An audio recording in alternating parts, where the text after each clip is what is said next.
Buat teman-teman yang baru mau belajar tentang blockchain, jangan merasa terintimidasi kalau ngelihat senior-seniornya udah lebih paham duluan. Karena belajar teknologi baru dan mencari cuan lewat dunia blockchain dan kripto ini adalah hak semua orang. Betul. Ya. Halo Builders, selamat datang di Block Dev Talk, sebuah podcast yang akan mengulas proyek-proyek menarik, tren terkini, dan potensi keren yang dihadirkan oleh teknologi Web3 atau juga blockchain. Saya Greenman Ron selaku edukator dan juga host Block Dev Talk yang akan menemani Builders kali ini di Block Dev Talk.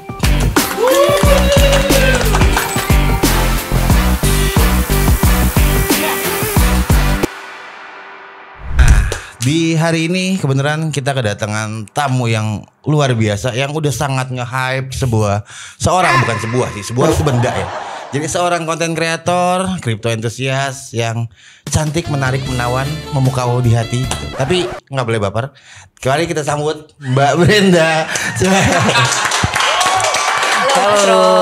Halo Mbak Brenda. Thank you for coming. Si luar biasa kan? Kalau dibandingin ya kopi susu lah ya seperti biasa. Kopi hitam kan Anda kurang ajar. Oke, Mbak Brenda nih. Terima kasih buat waktunya. Pasti sibuk banget nih karena content creator, crypto enthusiast banyak pasti yang dikerjain. Makasih udah mampir, sudah mau diculik dengan tanda kutip gitu ya buat kita ajak ngobrol-ngobrol bareng. Nah, kita di sini mau nanya nih, mungkin bisa dijelasin dulu ya sedikit background dari Mbak Brenda atau mungkin biar lebih makin muda, kayaknya memang lebih muda ya gitu dibandingin saya. Mungkin mulai dijelasin nih Brenda sebelum jadi content creator atau backgroundnya apa sih nih? Gitu. Oke, backgroundnya. Biasanya kan orang-orang yang terjun ke dunia blockchain itu kan identik punya background pendidikan IT. Yes. Nah, sebenarnya aku tuh nggak ada background IT sama sekali. Jadi S1 aku itu S1 manajemen. Oke. Dan belajar blockchain sebenarnya karena kepo aja. Jadi pengen ngulik sendiri. Dari yang awalnya trading koin, terus lama-lama mulai cobain explore jaringan-jaringan blockchain yang beda, cobain DeFi-nya, terus cobain running node, cobain main games di blockchain. Sebenarnya seru sih pengalamannya, excited. Dan sebenarnya aku ngeliat juga kalau rata-rata konten di Indonesia itu bahas kripto, blockchain itu kan pada ngomongin trading coin kan. Kayak masih jarang gitu loh ada konten yang ngebahas edukasi blockchain secara general. Jadi aku dan partnerku tuh bikin TikTok Crypto Diary. Itu memang pengennya fokus bahas konten-konten edukasi blockchain secara general. Terus kita ngomongin gimana sih cara dapetin sumber pendapatan dari blockchain selain dari yang trading coin tadi. Dan review-review project yang menarik buat kita. Harapannya sih ya semoga orang-orang Indonesia tuh lebih aware gitu loh. Kalau ternyata banyak loh yang bisa dilakuin di blockchain selain cuma trading coin aja. Indeed, setuju banget sih nih. Jadi sebenarnya the biggest reason gitu why kami mengajak mencari waktu buat Mbak Brenda karena itu sih. You doing have different content with everyone gitu. Jadi mohon maaf ya. Anda yang bisa ngomongin token doang gak kami ajak. Mohon maaf gitu, bukan kami memusuhi Anda. Tapi please lah gitu. Teknologi itu luas, gak cuma buat token doang, gak cuma buat pump and dump, when Lambo. Edukasinya banyak, jauh lebih bermanfaat daripada si token atau kripto doang. So, aku balik lagi nih ke Mbak Brenda. Ya. Kalau tadi udah mention awal basicnya bukan di IT, lalu dirimu juga sampai mempelajari running nodes gitu dengan basic IT. Challenge-nya susah gak sih gitu ketika ngulik-ngulik itu sendiri? Lalu apakah memang ada teman atau partnermu yang bantuin kah gitu? Atau memang benar-benar autodidak? Oke, sebenarnya awal pertama kepo terjun ke blockchain tuh karena returnnya ya, profitnya ya. Ya itu standar common things. Tidak bisa dipungkiri, nggak munafik juga. Banyak di Indonesia kayak gitu memang. Jadi tuh awalnya di tahun 2017 pas lagi bulan kemarin. Pokoknya tuh banyak orang di sekitar aku tuh ngomongin kripto gitu. Tentu ngomongin cuannya ya, bukan ngomongin teknologinya. Betul. Dan di tahun 2017 aku adalah orang yang FOMO. Jadi aku ikutan beli koin yang dibeli sama temanku. Padahal aku juga gak tahu itu koin apaan. Dan hasilnya ya gak profit lah ya. Karena belinya di harga yang udah terlalu tinggi. Terus sebelum dijual udah keburu turun duluan.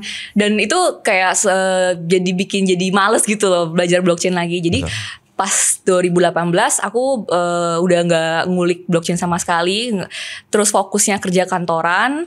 Lalu di akhir 2020 aku resign dari kantorku. Nah pas resign itu kan punya waktu luang yang lumayan banyak kan. Jadi aku mulai kembali ngulik blockchain lagi, kripto. Dibilang susah sih, susah ya. Karena kan aku gak punya background IT betul. dong. Jadi kayak aku ngerasa susah banget menangkap ke konsep-konsep istilah-istilah di blockchain.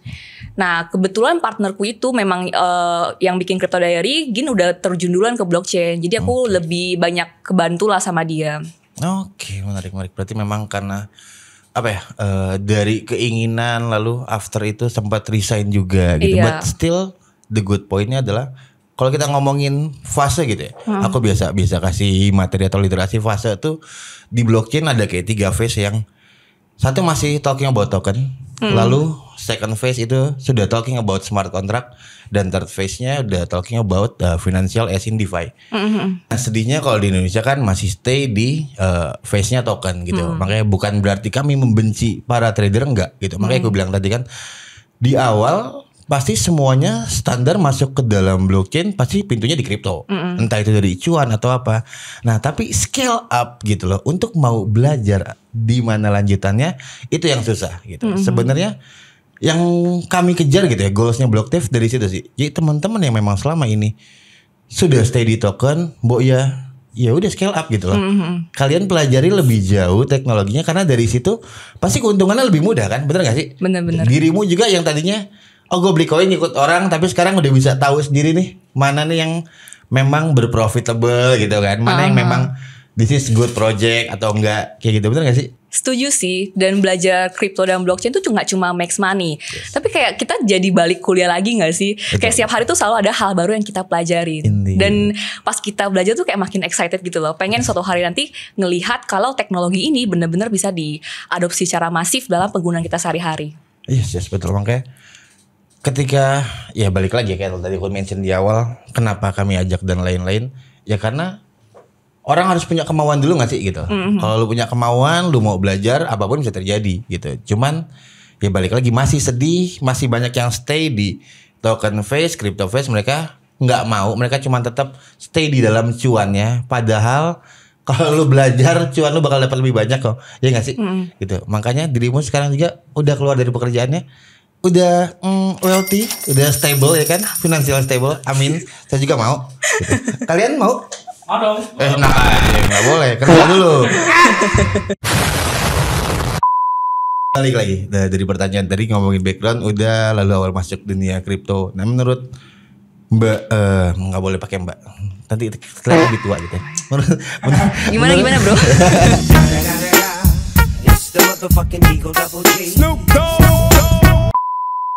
Menurut Brenda sendiri gitu, dari kacamatamu blockchain itu apa ya, potensi, tantangan dan implementasinya tuh bisa sampai sejauh mana sih? Gitu.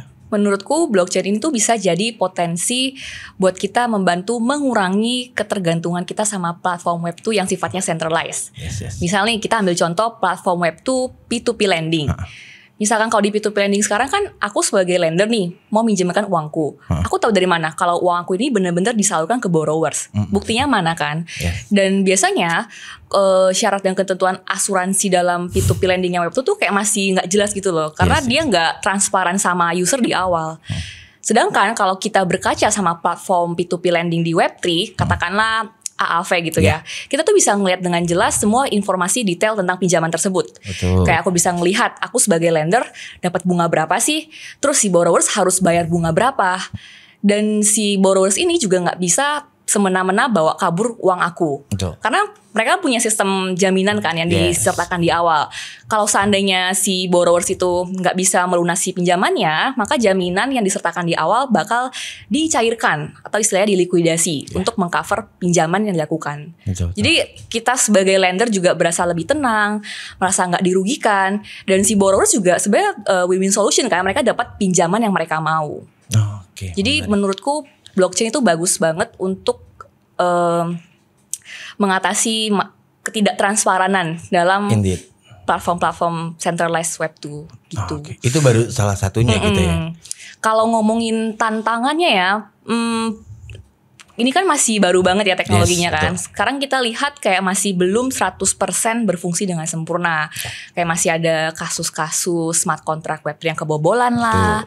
Dan dari sisi usernya, karena masih banyak orang ya yang gak terlalu paham gimana cara kerja Web3. Jadi orang-orang ini tuh jadi sasaran kena tipu hackers, scammers kan, betul. yang ngaku-ngaku jadi admin lah, ngaku-ngaku jadi customer service lah. Dan ajaibnya si scammers ini tuh kayak selalu punya ide-ide kreatif, pasti, untuk bikin kita tuh ngerasa oh iya ya, kita percaya aja sama dia gitu. Jadi buat teman-teman yang mau terjun ke dunia Web3 harus ekstra hati-hati ya. Indeed, luar biasa. Pinter banget tuh masih lo. Ada contekannya di sini. Sekarang gue tanya gini, coba Tobi, lu tahu landing gak Tob? Lu tahu landing gak? Pesawat kan Ya kan Tob. Tim saya aja nggak tahu loh. Gitu. Dirimu Nggak salah sih, biasa. landing kan bisa juga pesawat. Bener juga sih memang. Tuh, dibelain loh Tob. Oke. Luar biasa. Tobi dari tadi sebelumnya udah dibelain narsum pertama ya kan? Enggak. Dibelain. Sekarang luar biasa Tobi. Peletnya di mana Tob? Oke, balik ke Mbak Brenda. Dengan semua apa ya, segitu banyak yang sudah dirimu kulik gitu, dirimu find out, berarti pernah dengar green pill nggak Mbak? Green susu. Coba di sensor, kita belum di endorse. Green pill as in pil hijau. Oh, Gitu, pil hijau. film Matrix. Mungkin Itu red pill dan blue pill ya? Red pill dan blue pill. Nah, green pill ini sebuah community atau asosiasi dari para para nabi-nabi di Ethereum sana gitu kan, yang bikin Kevin Aoki, one of foundernya Gitcoin, dan juga teman-temannya barengan di Ethereum. Kalau kita ngomongin tadi aku ada mention Blocktif ID pun juga bisa dibilang seperti kayak memusuhi trader gitu, padahal enggak. Nah si Green Pill ini dia jauh lebih tinggi di atas Blockdev. Kalau kita ngomongin kasta, dia sebuah cult gitu, sebuah kultus, tapi untuk kebaikan gitu. Mereka ingin menciptakan kripto regeneratif. Tapi bukan berarti tentang kripto ngomongin token. Once we know about the crypto regeneratif, itu seperti yang dirimu bilang. Tadi ada lending platform di DeFi gitu. Lalu kalau dicontohkan lagi, kita beli satu handphone nih gitu. Kalau kita belinya menggunakan blockchain di dalam ekosistem blockchain, yang kita beli ini menghasilkan. That's the regenerative. Gitu. Jadi kalau dulu di film atau belakangan di film lihat ada bahasanya let the cash make the money for you dan lain-lain. Well, it's happen. Itu bisa terjadi dengan menggunakan blockchain. Cuman kita nggak tahu berapa lama, entah 5-10 tahun lagi ke depan. But balik lagi, harus lebih banyak belajar karena teknologi ya kan selalu berkembang. Nggak mungkin. Aku pun juga masih selalu belajar. Makanya tadi aku bilang, wow, you're so smart. Semoga saya nggak digantikan. Jangan digantikan saya Pak. Nanti saya sedih Pak.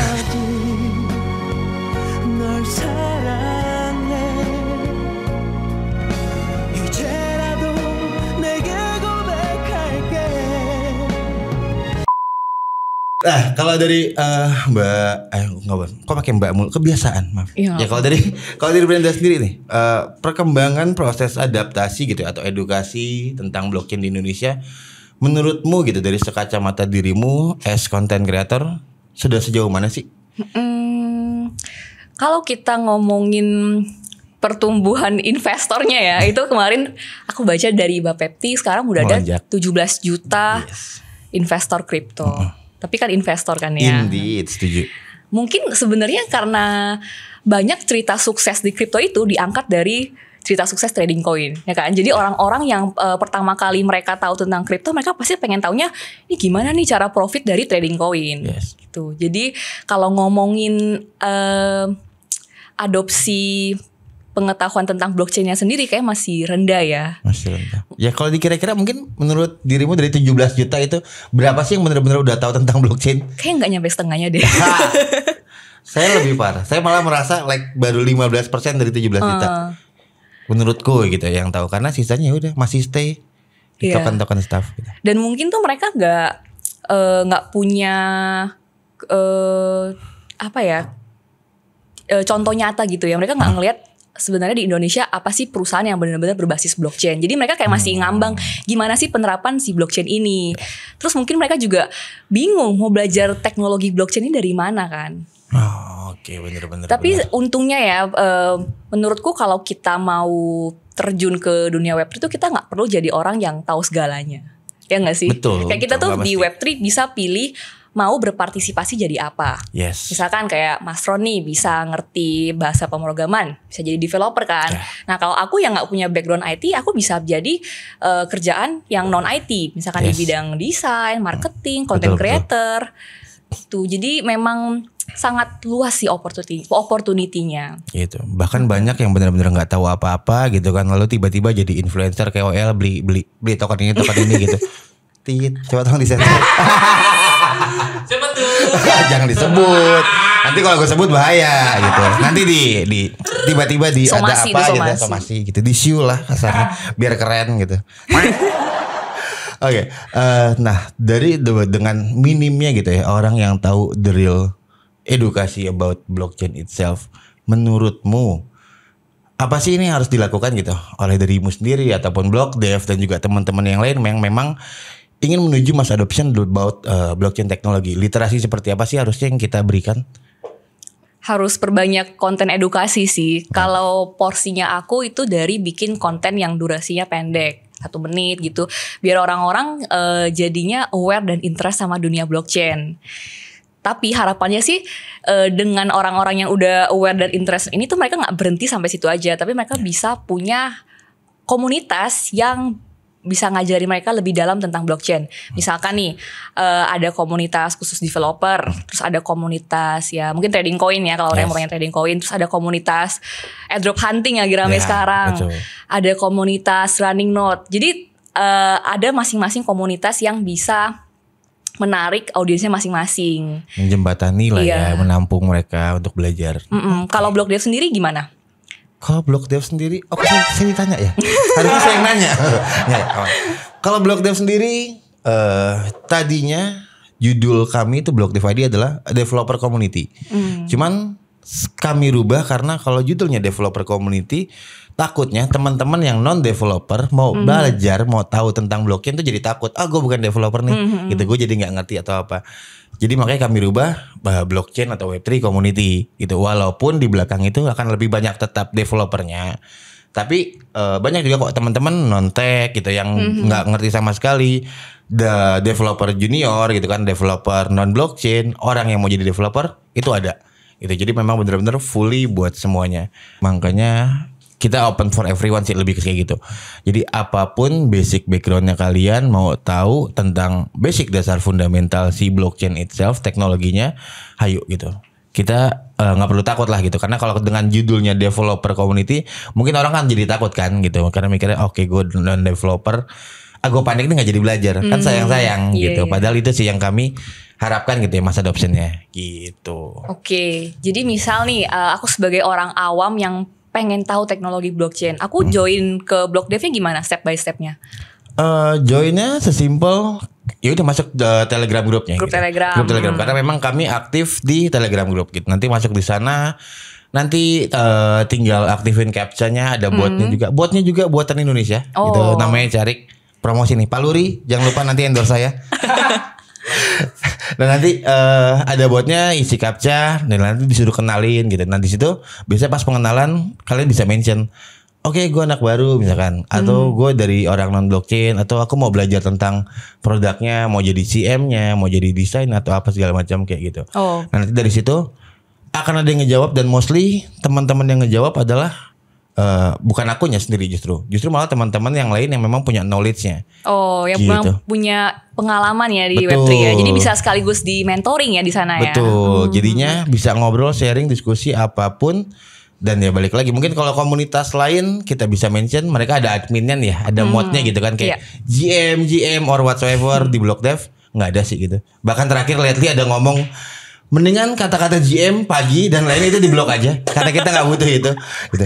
Jadi benar-benar yang ya udah, kalau lu nanya something gitu, lu ada yang jawab, dan itu bukan aku gitu. Aku di sana saya cuma ngelawak, cuma ngasih foto-foto lucu, cuma ngasih event-event seru kayak gitu. Tapi ketika ada orang yang nanya teknikal, non teknikal, yang jawab pasti teman-teman yang lain.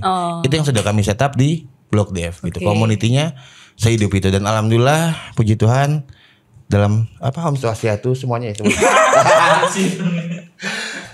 Alhamdulillah lancar gitu. Jadi ya that's the great.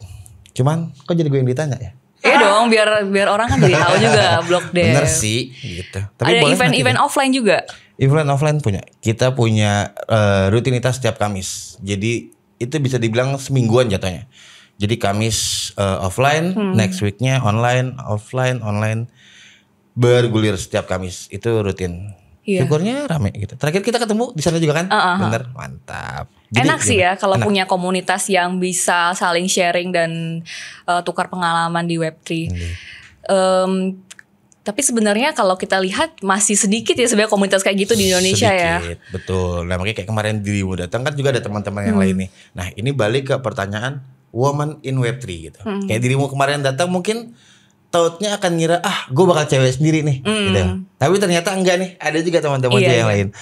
Blog Dev sendiri pun tadinya kami nggak mau bikin kelas gitu. Kami cuma mau setupnya yaudah online di website. Karena banyak demand dan karena memang kebutuhan gini ya. Cewek di blockchain, jangankan di non blockchain gitu ya. Jangankan di blockchain, di non blockchain pun ketika lu ngelihat sebuah figurnya adalah leadernya adalah wanita itu kan kayak luar biasa. Apalagi nih di blockchain nih gitu. Udah dikit orangnya lalu ada seorang wanita gitu. Wow, itu makin luar biasa. Nah, sebenarnya Blog Dev mau membuat kelas offline tuh buat para wanita-wanita itu. Nah, makanya dari situ Blog Dev nih sedang mencari bibit-bibit unggul lah bisa dibilang gitu kan. Anak-anak didik gitu atau ternak lele yang para wanita buat dibudidayakan gitu kan. Ya dibudidayakan gitu. Lalu dari situ bisa bisa kita ajari, bisa kita sharing ya seperti one of-nya dirimu. Nah, tapi menurut dirimu sendiri nih, it will happen gak sih gitu loh ketika ada woman in Web3? Mungkin banget lah buat perempuan bisa berkarir di blockchain ini. Karena memang sebenarnya ada-ada aja ya. Kayak tadi kemarin aku ketemu teman-teman di ruang, sebut merek gak? Boleh gak aman. Itu karena memang tempat kita juga, aku juga sering mention. Di ruang kopi kemarin banyak juga ya ternyata teman-teman yang perempuan yang berkarir di Web3. Dan sejauh yang aku lihat sih memang sebenarnya blockchain ini adalah industri yang fair ya. Dia kalau misalkan lowongan kerja itu bisa diisi mau itu pria ataupun perempuan. Cuma mungkin memang saat ini ada jomplangnya lebih banyak diisi cowok karena memang mungkin masih nggak terlalu banyak ya perempuan yang mengulik soal blockchain, yang belajar tentang blockchain. Jadi ya memang saat ini kebutuhan tenaga kerjanya baru terisi sama yang pria aja. Oke, menarik. Tapi sebenarnya ya mungkin masih di Indonesia ya. Kalau ngomongin di luar gitu, ketika aku ngobrol sama orang-orang project luar atau bahkan kemarin kita ada ngobrol sama orang in foundation 2-3 kali itu cewek semua. Oh iya. Nggak ada cowoknya. Gitu. Iya. Di Indonesia memang masih kurang ya, edukasi. Lakinya aja kurang gitu, apalagi ceweknya gitu kan. Gitu makanya semangat kita mencari. Ayo Tobi kita cari para wanita yang lucu-lucu. Tobi mulu yang disebut ya, padahal ada Andika ya. Nangis lu ntar dengan disebut loh. Menurutku justru perempuan di Indonesia bisa ngambil peran sebagai edukator ya. Karena kan memang masih sedikit ya konten-konten edukasi tentang blockchain sendiri. Gitu. Makanya aku bilang dibudidayakan adalah seperti itu dengan oke nih, mungkin aku yang ngasih literasinya di awal, kita ngobrol belajar bareng. After that, ya mereka nanti yang jadinya ya seperti dirimu lah. Dirimu memang sudah biasa membuat segala macam gitu kan konten-kontennya. Ya nanti pun dari Blog Dev pun juga bisa membawa nih para wanita untuk ya creating the content gitu. Mereka yang mengajarkan gitu. After dari situ barulah mungkin terciptanya lah si Woman in Web3 gitu. Nah lanjut habis dari si Woman in Web3 gitu ya. Pasti kan akan lebih banyak ya. Mungkin akan lebih banyak dipandang negatif atau skeptis gitu lah. Lo cewek tahu apa sih gitu. Kayak cakep doang, apa doang segala macam gitu. Nah bisa di-share gak sih gitu Brinda selama ini sebagai konten kreator apalagi tentang blockchain yang pernah dialami gitu ya, good things and bad things ya. Oke, kalau good things-nya karena aku perempuan ya, dan memang jarang kan perempuan yang membahas tentang blockchain dan kripto. Jadi aku merasa aku lebih stand out dibandingkan konten kreator lainnya. Kayak misalkan di TikTok tuh aku baca komen kayak banyak yang komen, oh baru tahu ternyata ada perempuan juga loh yang ngebahas tentang kayak gini, tentang kripto, tentang blockchain. Dan kalau karena aku merasa lebih cukup stand out itu, aku merasa opportunity ku jadi lebih kebuka sebagai content creator. Kalau ngomongin bad experience-nya sebenarnya nggak ada sih yang gimana-gimana ya. Cuma mungkin ada perasaan insecure ya. Pas awal-awal belajar blockchain, karena kan aku memang nggak punya background IT kan, jadi aku kayak ngerasa susah banget buat mahamin konsep-konsepnya blockchain ini. Terus berasa nggak lebih cepat paham dibanding orang-orang yang punya background IT. Yes, tapi sebenarnya yang paling penting di industri ini tuh justru gimana attitude kita, gimana caranya kita membawa diri, gimana cara kita berkomunikasi.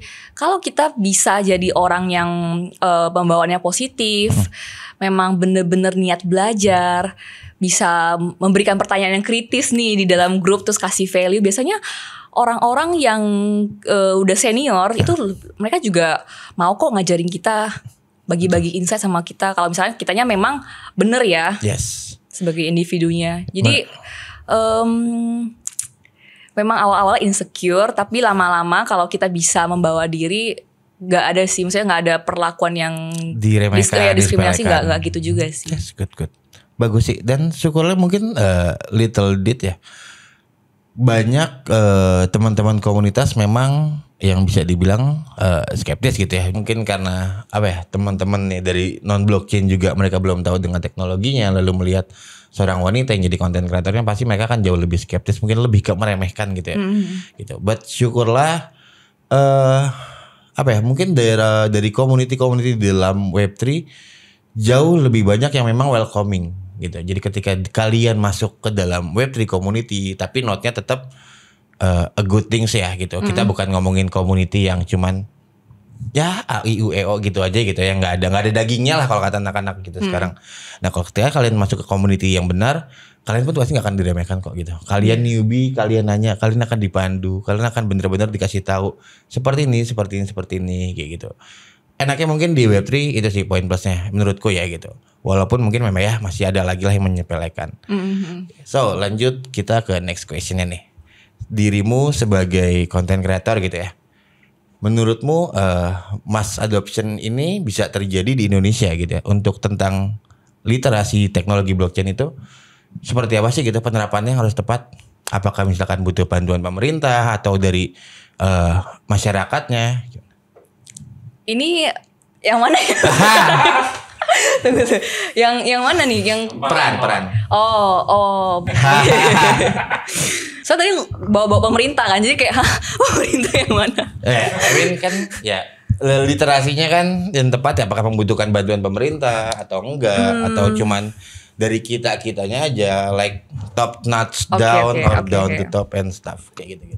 Pengennya sih di sekolah tuh ada pelajaran khusus blockchain gak sih? Di sekolah, menarik. Jadi ada pendidikan formalnya, terus ada juga pendidikan informal, misalkan dari workshop yang diadain, terus konten-konten yang dibuat sama content creator. Aku ngerasa peran content creator tuh sangat penting dalam ngebuka orang supaya aware dan interest sama crypto dan blockchain ini. Kalau kita lihat kan di Indonesia content creator crypto sebenarnya cukup banyak ya, dan mereka punya persona dan spesialisasinya masing-masing. Ada yang memang bahasnya trading koin, terus ada yang mungkin memang interestnya ke edukasi general blockchainnya, terus ada yang airdrop hunting, dan sebenarnya memang mereka tuh semua saling melengkapi sih kalau aku lihat.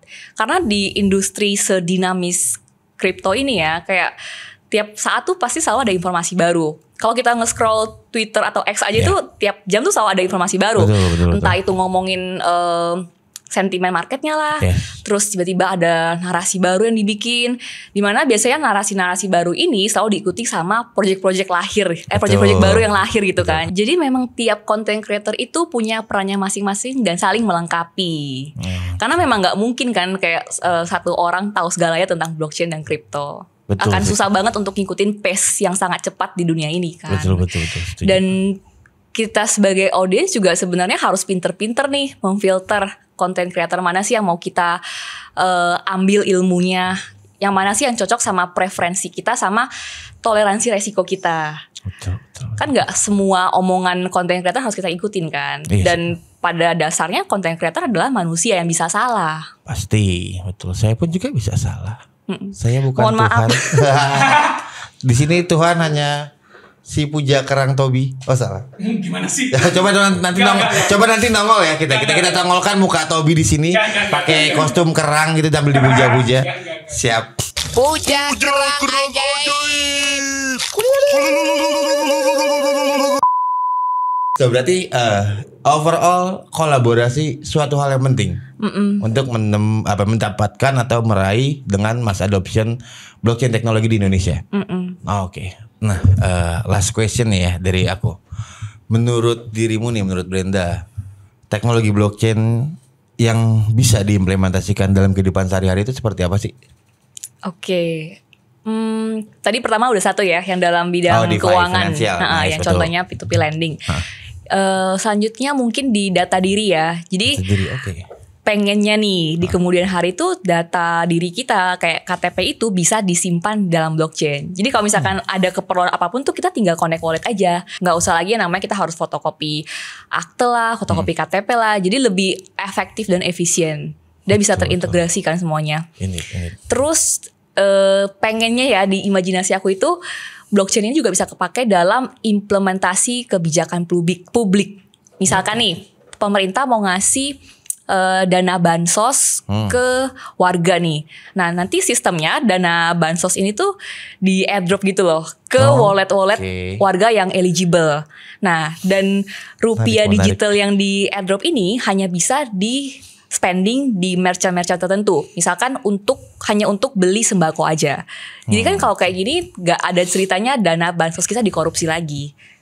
Karena semuanya transparan kan. Dan memang sudah sudah spesifik dialokasikan ke dalam pembelian sembako.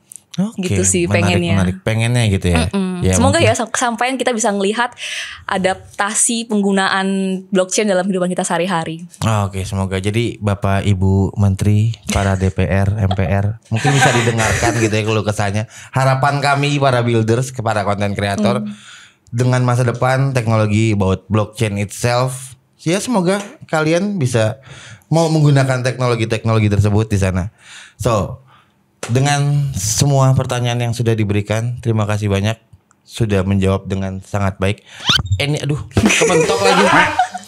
Kasihan mic-nya. Maaf ya gitu. Jadi terakhir, mungkin ada yang mau disampaikan sama Brenda buat teman-teman builders as closing statement? Buat teman-teman yang baru mau belajar tentang blockchain, jangan merasa terintimidasi kalau ngelihat senior-seniornya udah lebih paham duluan. Karena belajar teknologi baru dan mencari cuan lewat dunia blockchain dan kripto ini adalah hak semua orang. Betul. Ya, jadi kalau mau mulai terjun nih ke Web3 bisa mulai dari mempelajari basic teknologi blockchain, terus mempelajari infrastruktur blockchain itu gimana sih, terus bisa mulai membangun portfolio nih kalau misalkan memang pengen berkarir ya. Nah nanti portfolionya dibangun sesuai personal branding kita masing-masing gitu. Semangat. Karena ini menurutku banyak banget sih opportunity yang ada di dunia blockchain ini ya. Dan apalagi biasanya kalau masuk ke buruan lagi, biasanya kan kebutuhan tenaga kerja tuh kan akan meningkat kan. Betul. Dan ini bisa jadi kesempatan buat teman-teman untuk berkarir di dunia ini. Oke. Nah buat teman-teman juga yang mau catch up sama Brenda untuk ngecek konten-kontennya, bisa dicek di mana Brenda? Instagram @brenda_andrina dan TikTok @cryptodiary.id. Mantap. Tapi jangan DM kayak kakak fallback gitu, jangan ya. Capek orang. So, terima kasih lagi Brenda untuk sediaan waktunya mampir ke podcast Blog Dev kali ini. Terima kasih juga buat teman-teman builders yang selalu setia nonton podcast kami. Jangan lupa untuk mengikuti terus perkembangan dunia Web3 dan blockchain bersama Blog Dev ID. Bisa mampir ke telegramnya Blog Dev ID, di website juga. Buat kita untuk belajar sama-sama tentang dasar dan fundamental blockchain. Jangan lupa untuk follow sosial media kami, tonton terus podcast kami, di like, sebarkan ke seluruh dunia. Dari situ nanti kita bisa belajar bareng, kita bisa tektokan. So, saya Green Man Ron, izin pamit. See you again builders. Bye bye. Terima kasih Brenda. Thank you.